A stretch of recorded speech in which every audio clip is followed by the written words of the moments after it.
Dal vuoto interiore alla felicità trovata seguendo Gesù, padre Jean-Marc Bollo è stato consacrato sacerdote nella chiesa dei frati Cappuccini di Chiavari.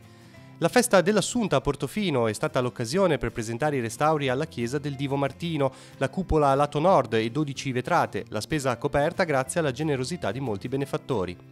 Festa anche a Santa Maria del Campo, a Rapallo, il gruppo Festeggiamenti ha raccolto offerte per il campetto parrocchiale, presente il sacerdote pakistano Amir Bhatti. Riva Trigoso ha celebrato la Madonna del Buon Viaggio, Maria, umile e fiera, ha detto il vescovo durante la messa, è per noi segno di speranza e consolazione. Si sono rinnovati a Pezzonasca di Moconesi le celebrazioni per la Madonna dei Fiori, la festa nata 68 anni fa per chiedere a Maria di preservare la floricoltura locale dalla grandine.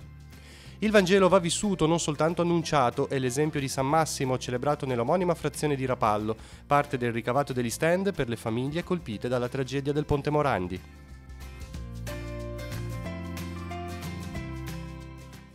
Un saluto a tutti, bentornati a Noi Chiesa, allo sguardo della nostra emittente sulla vita della diocesi di Chiavari. In apertura la grande festa della famiglia cappuccina della Liguria. Parliamo dell'ordinazione presbiterale di Fra Jean-Marc Bollo che è avvenuta nei giorni scorsi nella chiesa dei frati cappuccini di Viale Tappani a Chiavari. Tanti amici e fedeli hanno seguito la messa che è stata presieduta da un vescovo missionario nella diocesi di Carabaillo in Perù, Monsignor Lino Panizza, che è un vescovo cappuccino della Liguria. Vediamo il servizio e poi ci ritroviamo in studio.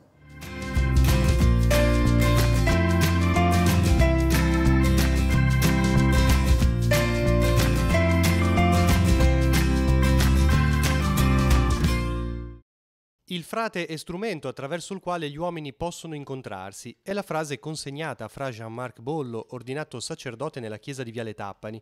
A pronunciarla un vescovo cappuccino ligure, Monsignor Lino Panizza. Il presule è missionario in Perù e nell'omelia ha insistito sull'importanza di andare nelle periferie del mondo dove non esiste la fratellanza. In un mondo egoista e diviso, ha detto ancora Monsignor Panizza, il cammino di Fra Bollo è testimonianza ed esempio. La mamma del religioso è francese, il papà di Moneglia, diplomato al liceo scientifico dei padri Somaschi di Rapallo, si è laureato in chimica a Genova. Attratto dall'ideale francescano, nel 2007 ha iniziato a frequentare il convento dei frati Cappuccini di Chiavari e sotto la guida di padre Lorenzo Zamperin ha iniziato il cammino vocazionale. Nel 2011 ha emesso la professione temporanea e nel 2014 quella perpetua. Da dove viene questa scelta? Viene da un momento di difficoltà nella mia vita dove avevo tutto, ma sentivo un grande vuoto. Il Signore ha avuto misericordia di me e mi ha chiamato con tanta dolcezza attraverso la voce di alcuni amici, attraverso la voce anche di un sacerdote, un mio parroco, ex parroco, che mi ha indirizzato verso i frati cappuccini di Chiavari. Cammino lungo, 10 anni, un cammino bello, cammino alle volte anche impegnativo, ma che veramente fa scoppiare di gioia il cuore. Per la famiglia cappuccina chiavarese, l'ultima ordinazione di un frate risale al 2009 con Fra Gabriele Ambu. Tante le persone che hanno aiutato padre Bollo a compiere la sua scelta, tra tutti il parroco di Moneglia, don Daniele Minetti, e padre Lorenzo Zamperin dei Cappuccini di Chiavari.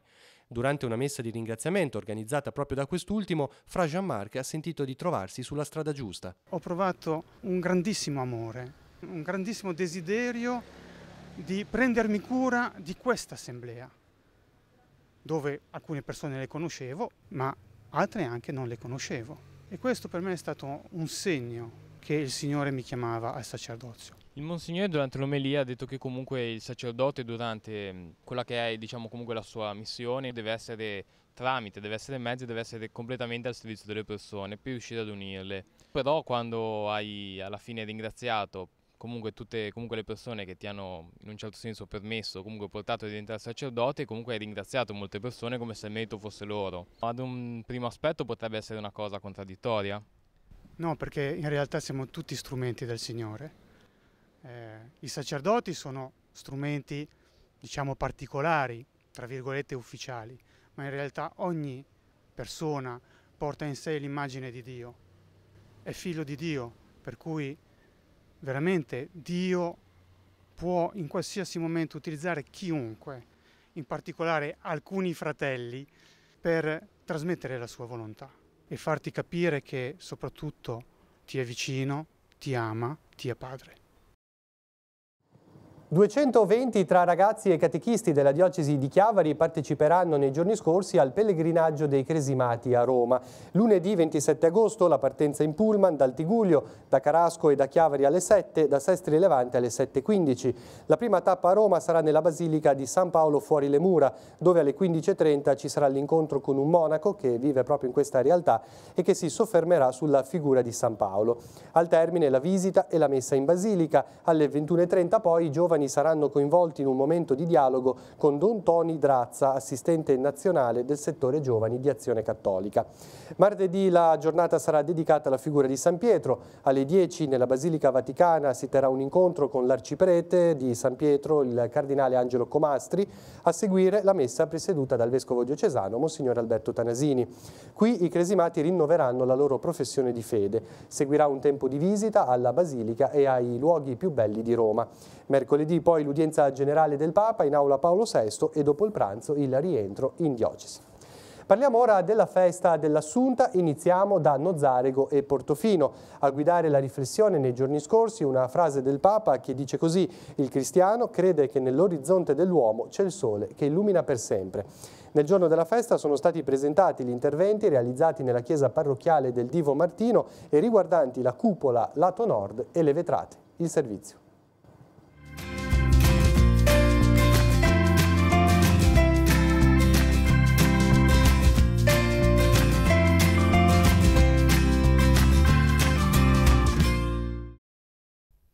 Nel complesso parrocchiale della chiesa del Divo Martino a Portofino sono tornate al loro antico splendore due parti significative: la piccola cupola lato nord e le vetrate artistiche non soggette a vincolo realizzate tra la fine degli anni 70 e l'inizio degli anni 80.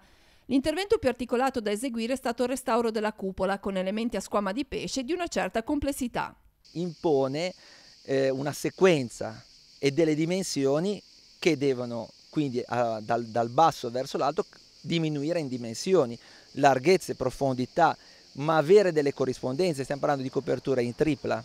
Non solo, questa in più ha la particolarità che si vede solo lateralmente, quando si è di fronte si vede come cupola intera, in realtà la cupola principale è incastrata, diciamo, è inserita nella copertura, quindi gli anelli delle squame di pesce in realtà per almeno 3, 4, 5 corsi sono incompleti, ma questo bisogna saperlo prima, bisogna calcolarlo prima, bisogna calcolare prima quello che è il problema iniziale, ma soprattutto quello che sarà l'arrivo finale, perché il numero di lastre è sempre quello, cioè non può cambiare, non posso andare a modificare la geometria, no, il numero di lastre nell'ultimo giro dovrà essere uguale a quelle dei giri dove la cupola sarà libera, però al tempo stesso dovranno quindi trovarsi con la parte dei primi corsi. E questo sulla cupola principale è stato il primo problema. L'opera ha richiesto un lavoro minuzioso e attento, fedele a quanto realizzato 3 secoli fa. È stata totalmente smontata e versava in condizioni davvero pessime, sia dal punto di vista della copertura che dal punto di vista statico-strutturale. E il cercare di riproporre in modo assolutamente fedele a quello che avevano fatto 3 secoli fa ha comportato una lavorazione importante, però di un fascino incredibile.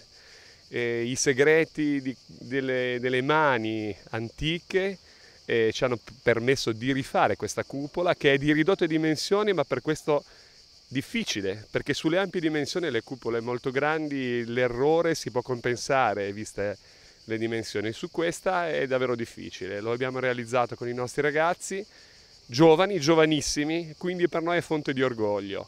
In seconda battuta sono state restaurate 12 vetrate della chiesa, le 7 che rappresentano i sacramenti nella navata, 3 nella cappella laterale raffiguranti l'ascensione, una nel prospetto sud e una sul presbiterio. L'intervento è consistito nell'asportazione ovviamente dei pannelli in vetrata artistica e abbiamo sostituito i vetri che erano presenti, che erano dei vetri semplici, abbiamo messo dei vetri antisfondamento E dopodiché abbiamo portato le vetrate nei nostri laboratori e abbiamo appunto fatto il restauro. Abbiamo revisionato tutte le piombature, tutte le saldature e abbiamo anche rimpiazzato alcune tessere vitree, quelle che erano appunto rotte o fratturate.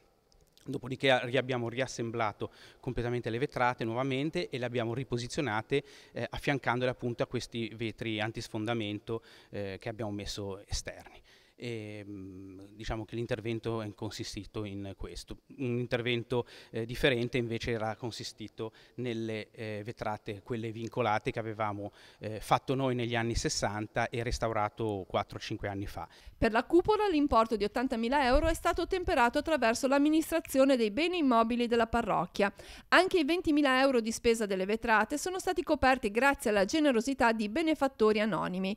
12.000 euro sono stati devoluti da un ottantenne che per la festa del suo compleanno ha raccolto offerte per la parrocchia. 5.000 euro sono state donate da un altro benefattore anonimo ed infine i portofinesi hanno contribuito per la restante parte, consentendo alla parrocchia di completare l'opera senza alcun debito.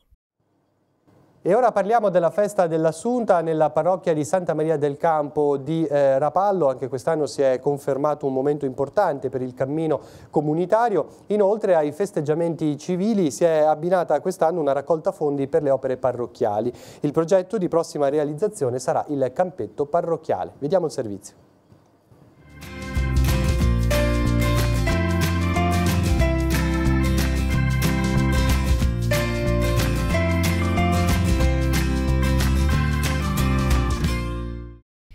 La festa dell'Assunta per la parrocchia di Santa Maria del Campo a Rapallo è un punto di arrivo e di ripartenza nel cammino comunitario. È un po' una sintesi che qui facciamo anche del cammino di fede, perché penso che la festa patronale sia realmente un po' una palestra per noi, no?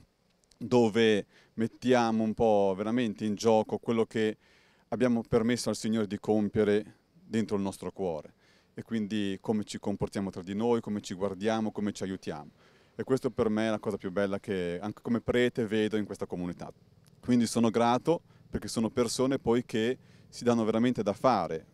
Avete visto in questi anni, dopo l'incendio della chiesa, quanto hanno lavorato, e tutto quello che loro in questi giorni incassano è tutto a disposizione della parrocchia. Quindi sono proprio grato per queste persone. Maria, che dà il nome alla popolosa frazione di Rapallo, è venerata con particolare devozione. Quest'anno la festa è stata arricchita dalla presenza di Don Amir Bhatti, sacerdote pakistano, responsabile catechetico dell'arcidiocesi di Karachi. Essere qua è una testimonianza, poi allo stesso tempo condivido la stessa gioia, no? Con i fratelli che vivono qua. Anche se siamo lontani, però con le preghiere sempre ci teniamo vicini. Qual è la realtà che lei vive quotidianamente? Noi viviamo in una comunità, cioè proprio islamica, no? Musulmana, che a volte sentiamo discriminati, però la bella esperienza che facciamo, anche se qualcuno ci nega, no? Allo stesso tempo che sta credendo nella realtà che noi siamo qualcosa, stiamo seguendo qualcuno. Perché quando dicono sono di Gesù, allo stesso tempo c'è la discriminazione, però che credono nel qualcosa che è eterno, cioè di Gesù. Noi sentiamo, no, onorati con queste parole che noi siamo di Gesù.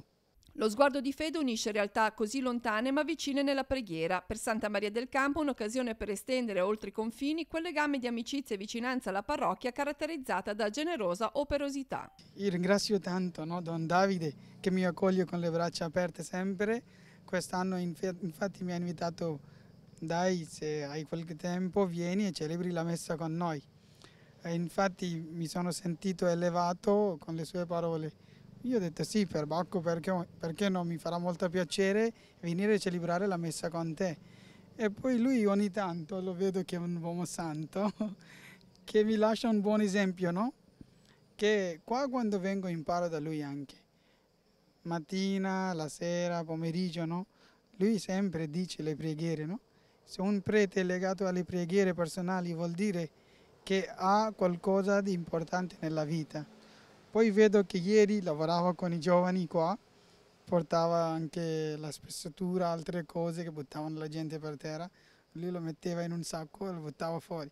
No, vedi, il prete sta lavorando anche. quindi dà un buon esempio ai parrocchiani. Mi sento molto contento quando vengo qua. Qua ci sarò per un paio di giorni con lui e porterò indietro un'esperienza bella, condividerò con la comunità mia. È un'amicizia che si è allargata alla comunità, infatti i bambini appena lo vedono gli corrono incontro, se lo ricordano, pregano per lui. A novembre ha fatto una testimonianza con i bambini del catechismo, è stata molto significativa e molto bella. Ha parlato per un'ora e su 60 ragazzini nessuno ha aperto bocca se non per delle domande. E qui si respira la Chiesa, dove non ci sono confini, dove i chilometri ci sono ma non li sentiamo, perché effettivamente l'amicizia con Gesù ci aiuta a vivere questo rapporto stretto. All'ombra del campanile di Santa Maria del Campo a Rapallo, nel corso di 25 anni, si è consolidato un nutrito numero di volontari che con generosità anima la festa patronale e contribuisce alle opere della parrocchia. In passato abbiamo collaborato facendo il sagrato, rinnovando l'organo, il restauro della statua dell'Assunta e altre opere funzionali per la parrocchia, diciamo. Quest'anno, in occasione del progetto che c'era stato per la funzione di un campetto, il ricavato di tutta l'amministrazione del restauro verrà devoluto per la costruzione di questo campetto a 5, per un'area praticamente sociale per i nostri ragazzi che hanno così la possibilità di svagarsi in un'area a loro riservata. Era proprio nelle adiacenze della zona dove vengono allestiti gli stand? Sì, praticamente è adiacente alla zona delle feste e quindi viene fatto questo parco giochi e il campetto per i ragazzi. L'opera prevede anche la realizzazione di un'area giochi che andrebbe a bonificare l'intera area circostante la chiesa. Il progetto nasce sostanzialmente in due zone distinte, una dedicata al gioco e una dedicata invece alla parte sportiva. Quindi abbiamo nella parte alta la zona sportiva con un campo regolamentare a 5, al di sotto troviamo gli spogliatoi, mentre nella parte bassa si sviluppa una zona che sarà realizzata in collaborazione con il comune, dedicata ai giochi che sono suddivisi per età, quindi i bambini più piccoli, i bambini più grandi e la zona altalene. Tutta la parte bassa sarà anche accessibile per i disabili e avrà accesso, diciamo, dalla zona antistante alla chiesa, quindi il piazzale Antonio Cane e poi la via Santa Maria. Per dare un'idea, diciamo, l'area dove adesso c'è la balera, l'area dove si balla, sarà quella del campo? In parte sì, diciamo in parte sarà, e in realtà il campo si sviluppa anche in una zona un po' più grande, essendo regolamentare a 5, quindi ha un'estensione un pochino più grande, comunque di massima sì. Quali saranno più o meno i tempi? Abbiamo tutte le autorizzazioni, diciamo i tempi sono dettati più che altro dalle possibilità economiche della parrocchia, diciamo così. Però insomma l'idea di partire entro l'anno? Sì, senz'altro. Sono allo studio tante iniziative che quindi collaboreremo e c'è anche un codice IBAN per chi vuole collaborare, come dice giustamente il cartello, per costruire insieme questo campetto. Il ricavato di questa festa è un primo passo per il futuro di quest'opera.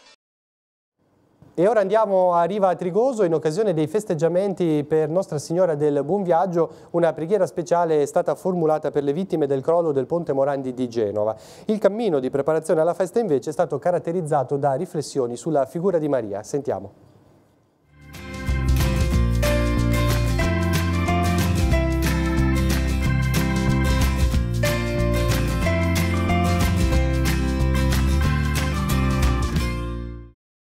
Guardando a Maria, alla sua vita e alla sua quotidianità, i fedeli di San Pietro di Riva Trigoso si sono preparati a celebrare la solennità dell'Assunta, venerata nel borgo marinaro sotto il titolo di Madonna del Buon Viaggio.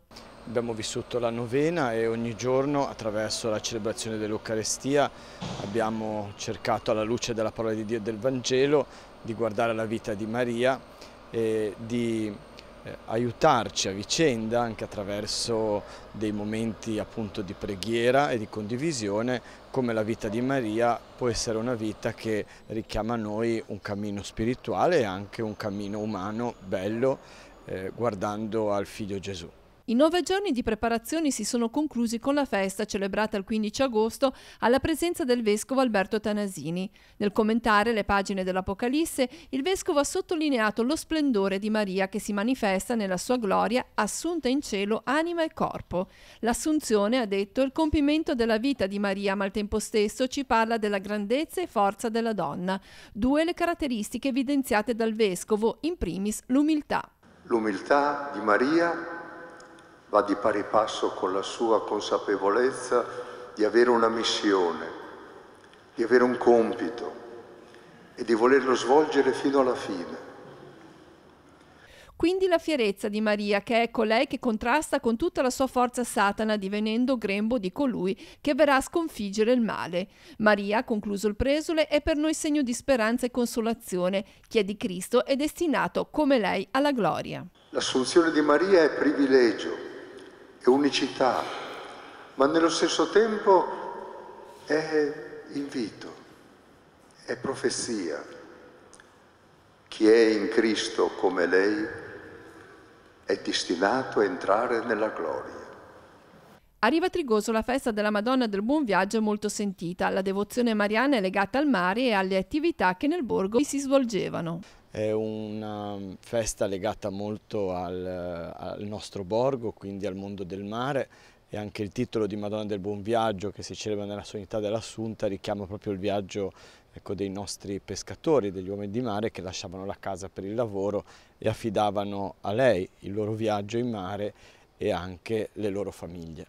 Oggi il mare ci richiama all'accoglienza di chi per questa via cerca una strada di salvezza e un'opportunità di sopravvivenza. In questi anni devo dire che sempre abbiamo messo al centro della nostra preghiera e delle nostre attenzioni tutti coloro, ecco, che affrontano il mare in ricerca di una casa, di una terra, di pace. E ci sembra giusto, no, che la comunità cristiana, ecco, vivendo questa festa, si faccia anche carico e sensibile dei bisogni e delle necessità, ecco, dei fratelli, in modo particolare come ha fatto Maria. Oggi l'ascoltiamo nel Vangelo, che si mette in cammino per andare dalla cugina Elisabetta, per aiutarla nel suo bisogno. Ecco, mi sembra che sia un richiamo forte a ciascuno di noi, ecco, a non cadere nell'indifferenza e di essere attenti al bisogno di tutti. In modo particolare, ecco, veramente questo legame al mare ci porta a guardare ai nostri fratelli, ecco, che siamo chiamati ad accogliere con il cuore di Dio. Parliamo ora dei campi estivi che vedono coinvolti anche tantissimi animatori che decidono di dedicare parte della loro estate per svolgere questo servizio nelle parrocchie della diocesi. Molti tra questi hanno iniziato da poco l'esperienza educativa e proprio a loro è rivolta la 2 giorni di verifica promossa dal settore giovani dell'Azione Cattolica Diocesana. L'iniziativa, dal titolo Verifica l'estate, è aperta a tutti gli animatori che frequentano le scuole superiori e si svolgerà nella parrocchia del Gesù Risorto a Cavia Arenelle i prossimi 3 e 4 di settembre. L'idea è quella di partire dall'esperienza vissuta per una personale verifica del servizio svolto al campo, regalandosi anche un tempo di sosta e di fraternità. L'avvio sarà alle ore 18 di lunedì 3 settembre. Per le iscrizioni si può fare riferimento ai propri parroci oppure contattando il numero 335 5643 446. E ora ci spostiamo in Val Fontana Buona, parliamo della festa della Madonna dei Fiori di Pezzonasca, una festa che si rinnova da 68 anni ed è legata ad un particolare voto fatto dagli abitanti della zona. Ce ne parla Cristina Oneto.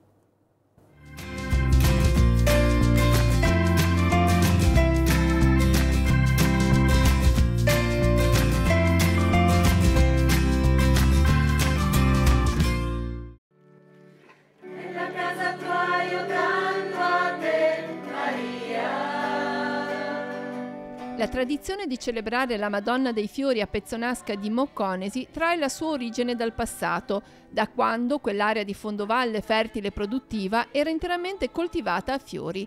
Gli abitanti della zona affidarono a Maria le loro aspettative di raccolto chiedendo la protezione dalle intemperie. I miei antenati, con quei signori che erano venuti, che sono stati i fondatori della festa, hanno detto facciamo una messa in questa cappelletta che la Madonna ci protegga dalle grandine. E di lì è nato, non si faceva niente, allora si faceva la messa e basta. e poi piano piano... C'era sempre questa cappelletta però. La cappelletta c'era già e mi diceva mio nonno che l'avevano fatta quando hanno fatto la provinciale, perché prima c'era un'effigie, un quadro, perché qui dietro la cappelletta ci passava il passo che collegava Valtrebbia con Rapallo. Girando la strada rimaneva girata alle spalle, allora i paesani di allora hanno deciso di fare la cappelletta. Oggi il territorio e l'economia della valle sono radicalmente cambiati, ma è rimasta immutata la tradizione che si rinnova ogni anno in prossimità della solennità dell'Assunta, richiamando fedeli e sacerdoti anche dalle zone limitrofe. Da quando sono arrivato qui, ormai sono 23 anni, e sono sempre venuto tutti gli anni dal primo anno. Una volta di più di ora, ma ancora adesso un po' si fanno questi scambi. Certo che siamo in pochi, magari uno viene anche pesante. Ma una volta, quando c'erano più preti, era una cosa abbastanza normale che i vicini partecipassero, diciamo, a una politica di buon vicinato. È una festa anche sentita, sarà anche per la collocazione della cappella proprio sulla strada. Poi sì, è molto sentito, certo, di questo parlerebbe meglio, sarebbe titolato a parlare il parroco più di me, però dato che tanti anni che sono qua posso dire che è molto sentita, molto partecipata, è una bella funzione. Il fiore, che è simbolo di beltà, delicatezza, profumo, ha caratteristiche che richiamano la figura della Madre di Gesù. La messa, celebrata da Don Guido Perazzo, ha radunato molti fedeli di una vallata che ogni anno rinnova il suo voto a Maria, affidandole le fatiche del nostro tempo. Per la Fontana Buona chiediamo sicuramente uno sviluppo, che ne abbiamo bisogno. La Fontana Buona adesso avete visto che è tornata la statale, quindi si spera che venga migliorata, se venga implementata. Si parla del tunnel della Fontana Buona da anni, da decenni, speriamo che venga edificato e reso fruibile per tutte le persone che hanno bisogno, e soprattutto per rivitalizzare le infrastrutture, le strade, le infrastrutture digitali sono fondamentali per rivalorizzare il nostro territorio, ma tutti i territori dell'entroterra. I problemi nascono nell'entroterra, poi si abbattono sulla costa. Concludiamo con la solennità di San Massimo, celebrata nell'omonima frazione di Rapallo. Domenica la messa del mattino e i vespri del pomeriggio sono stati presieduti da Don Pino Carpi, che è il rettore del santuario di Sant'Antonio a Chiavari. I momenti di festa civile quest'anno sono stati ridotti nel rispetto delle persone colpite dal disastro del ponte Morandi di Genova. Sentiamo.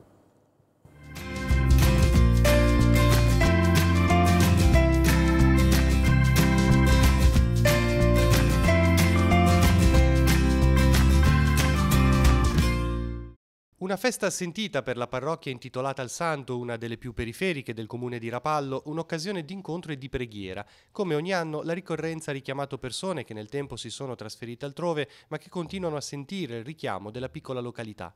Quest'anno abbiamo meditato alcuni passaggi del documento pastorale del Vescovo per una chiesa chiavarese che si rinnova nella gioia del Vangelo. Le persone che ci sono si coinvolgono tanto, ma anche più del necessario, nonostante la stagione. Vescovo torinese, originario del IV secolo, San Massimo annunciava il Vangelo e la carità, ricordava ai cristiani il dovere di lodare Dio tutti i giorni, al mattino e alla sera, e condannava chi vendeva il perdono dei peccati in cambio di denaro. Ha avuto atteggiamenti di grande paternità e direi maternità verso i fedeli della Chiesa di Torino, in momenti anche molto gravi e tragici. Ha saputo essere guida in queste situazioni, e allora ha messo in evidenza che la comunità cristiana, oltre che essere la comunità che annuncia il Vangelo, lo vive anche e lo testimonia proprio nella carità. La comunità di San Massimo si identifica molto con la sua chiesa, con il piccolo cimitero, con le iniziative in calendario, quest'anno segnate dalla tragedia del Ponte Morandi di Genova. Ringrazio il comitato che ha rinunciato appunto a spettacoli pirotecnici oppure musica, ma destinerà una parte del ricavato degli stand proprio a supporto delle famiglie che purtroppo sono rimaste coinvolte nel disastro di Genova.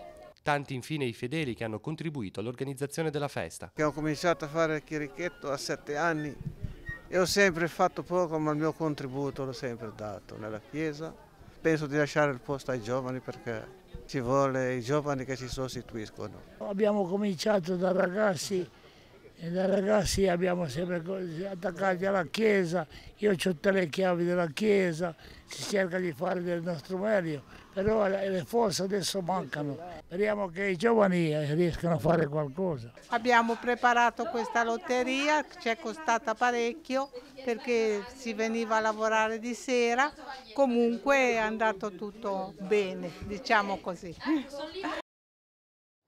Prima di concludere diamo uno sguardo agli appuntamenti per i prossimi giorni. Iniziamo dalla parrocchia di San Giovanni Battista a Chiavari che festeggia la solennità del Crocifisso Nero. Domani sabato le messe saranno alle ore 8, 10:30, 17:30, 20:45. La messa delle 10:30 sarà presieduta da Monsignor Mario Rollando. Sabato 25 agosto a Carro si festeggia il santo patrono Antonio Maria Gianelli, alle 11 la messa solenne nella chiesa parrocchiale, alle 21 i vespri nell'oratorio della confraternita di San Sebastiano. A seguire la processione per le vie del paese con le confraternite e la banda musicale di Sesta Godano. Tutti i partecipanti al termine saranno invitati ad un rinfresco offerto dalla popolazione. Festa di San Bartolomeo a Statale di Nee, in questi giorni si chiude il triduo di preparazione. Domenica 26, il giorno della festa, alle 11 la messa e alle 17 la processione, poi la predicazione e la benedizione eucaristica. In questi giorni ci sono anche i festeggiamenti civili, in particolar modo domani alle 19 la cena all'aperto, alle 21 musica dal vivo. E domenica alle 12 il pranzo sulle piazzale della chiesa e poi ancora alle 21 musica e danze per tutti. Festa di Nostra Signora della Guardia a Casareggio di Orero, domenica 26 agosto alle ore 18, la messa e la processione presiedute da prete Rinaldo Rocca. Seguirà la consueta festa insieme nel Bosco di Castagni. Saranno ricordate le vittime della Prima Guerra Mondiale, è un legame che risale al 1922, quando i reduci del conflitto vollero costruire una statua in onore di Maria per aver ricevuto la grazia di essere tornati vivi dal fronte. E nei prossimi giorni Telepace seguirà in diretta il viaggio del Papa in Irlanda, il 24esimo viaggio apostolico di Francesco. Telepace sarà in diretta già sabato mattina con l'arrivo del Papa all'aeroporto internazionale di Dublino alle 11:30, poi ci sarà la cerimonia di benvenuto alle 12:15 e l'incontro con le autorità, la società civile e il corpo diplomatico a partire dalle 13:10. Nel pomeriggio la visita alla cattedrale alle 16:30, la visita al centro di accoglienza per le famiglie senza tetto alle 17:30 e in serata la grande festa delle famiglie. Ricordo che si tiene il 9° incontro mondiale delle famiglie al Croke Park Stadium a partire dalle 20:30. Questo per quanto riguarda domani sabato 25 agosto. Poi domenica 26 alle 10:45 torneremo in diretta per seguire la visita del Papa alla cappellina del santuario di Knock e a seguire l'Angelus. Alle 15:30 la messa al Phoenix Park e alle 19:30 la cerimonia di congedo. Dunque potrete seguire tutti questi appuntamenti su Telepace 1, che è il canale 15. Ancora un appuntamento che ci riporta in diocesi, la solennità patronale di Nostra Signora della Guardia al santuario di Velva, nel comune di Castiglione Chiavarese. L'appuntamento è per mercoledì 29 agosto. Alle 11 del mattino la messa pontificale celebrata da Monsignor Ernesto Luigi Palletti, vescovo di La Spezia, e alle 17 il vespro seguirà la processione, presiederà Monsignor Alberto Maria Careggio, vescovo emerito di Ventimiglia. Si conclude qui Noi Chiesa, ci ritroviamo venerdì prossimo, grazie per averci seguito e buon proseguimento con i programmi di Telepace. Arrivederci.